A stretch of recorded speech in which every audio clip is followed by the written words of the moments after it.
Kati wano Uganda waliwo ekizibu ky'amaanyi. Era ekizibu ky'amaanyi bw'oyogera owabula oba bw'oyogera ekituufu obeera nga defector. Kubanga kati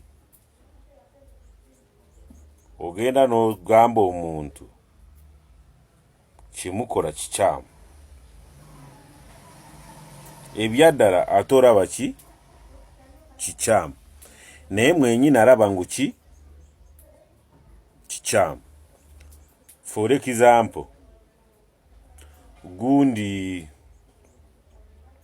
yekyuma kya Yesu oba kyuma biki, uno yajjamu empale n'akunama wa NRM waffe. Kati n'omutwe gwange guno n'emyaka gye nayonka myaka 5 kwena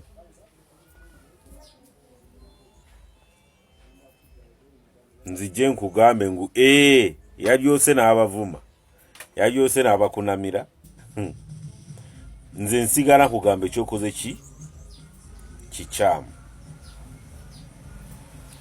Kati bwe mba nkugambe ng'ekyokoze kikyamu, lwaki ontunuulira bubi? Ningamba banange buno bwa comedian oba kati amale nkala ngogenda n'okala akoogera nikoogera n'ogamba ono ba Eddie Kenzo n'ogamba naye bye mukola nga si bituufu. Njagala nkubuulire basaleke bye babawa byonna, bagambe yenna presidential advisor yemirire ku business ye,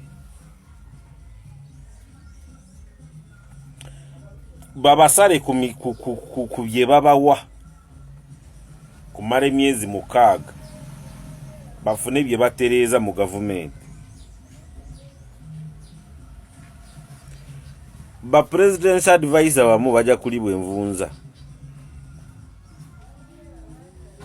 That is the fact. For example, former DC Jinja, yani Sakwa, kati byarakora byali bituufu. Nena esawa zino wali agamba kituufu bana bangamba nga Sakwa byokola bikyamu, bali batuufu. Kati nkuwe example ekirala, sawa zino koti moba Musa Sekana yagamba obona omuvubuka w'Ekasese yatulugunyizibwa kubanga kati koti ya kimulamuzi yasazeewo bamwiririra obukadaaga 3 zaki zamuwi wa musolo ani yamutulugunya. Ubwo wulidde bagambye ngu eyamutulugunya musasule. Now ask yourself, ubwo wulidde eyamutochalinga gwe bagamba musasule? Byange byamuramuzi yagusaze ddi posa jo. Ate obo kyali awo omulamuzi yennyini na ono president wa lawyer Semakadde yavuma se Sekana ate gwe bavuma n'atula mu musango n'agusalira oli gwe yamuvuma bamusibe emyaka 2 guraje ekiri nze nkukubye gwe nkubye n'otula mu musango gwange onsalire how how so critical thinking, think and reason.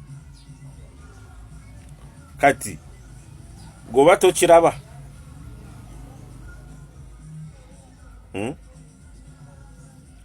kati olwaleero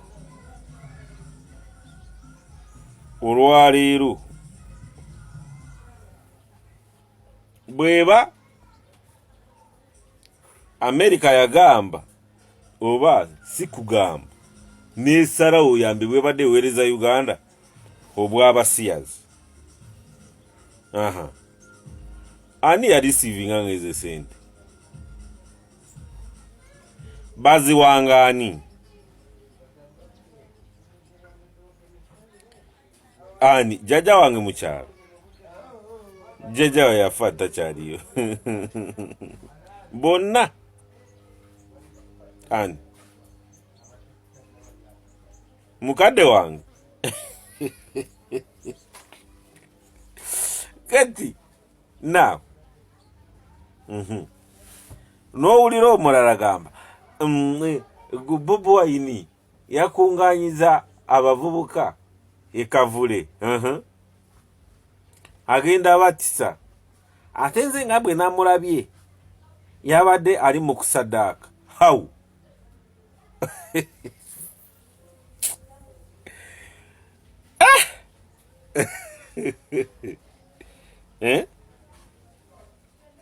how but you can explain igwakyogera ngo abadde ali mu kusaddaaka can you explain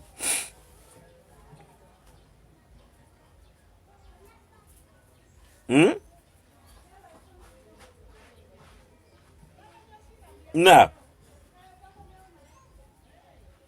chichi mumuto oyinamu obuugi oyinamu ki gwokola bwoti owulira ki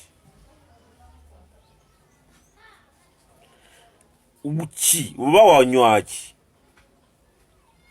bwebuuza toyawula mata ne waragi ne bwe bibeera mu kikopo na lwaki toraba ebintu mu reality